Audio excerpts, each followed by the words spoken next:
Bona vesprada a totes i a tots. La majoria de vosaltres haureu pujat al dalt del Montgó i sabeu la dificultat que té, especialment al final.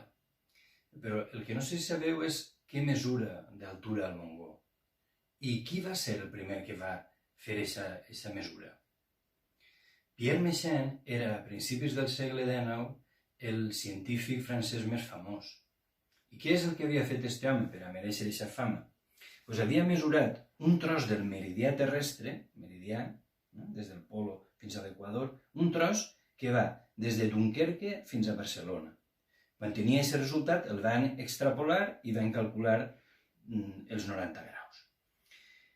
Una volta que tenien aquesta mesura, van dividir aquest meridià en 10 milions de trossets i van tindre el metre. Però Méchain no va mai quedar convençut d'aquesta mesura perquè la part, el meridià, el tros que havien mesurat, no estava simètric respecte al paral·lel 45.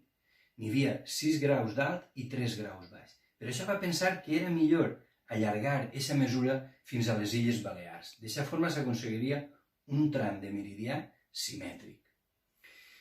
I això el va portar a les nostres terres. I el dia 23 d'abril del 1804 estava dalt del Montgó.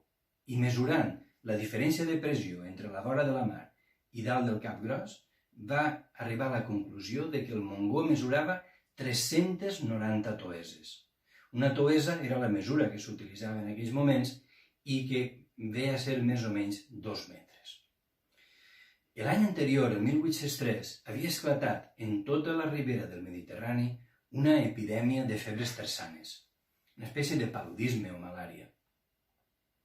Méchain va continuar buscant en les muntanyes valencianes cims per a poder fer les seves observacions i diuen que en la Serra d'Espadà es va contagiar i va morir en setembre del 1804 en Castelló, sense haver acabat la feina.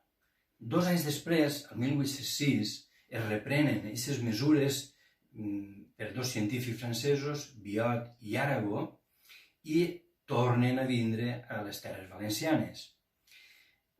De les anades i tornades que feien entre les illes i la península, Biot es torna a contagiar d'aquestes febres.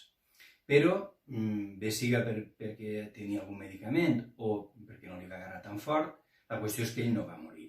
Però sí, en l'últim viatge que fa des d'Eivissa fins a Dénia, va tindre una trobada en una barca de corsaris.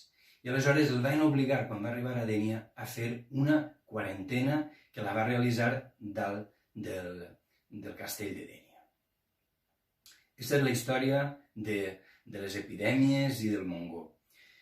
Però recordeu que fa 200 anys, un poc més de 200 anys, el Montgó es va veure transformat perquè allí es van fer una sèrie d'obres, es van construir les sendes i el nostre Montgó va passar a ser un dels llocs més importants d'una aventura apassionant científica que va ser la prolongació del meridià fins a les Balears.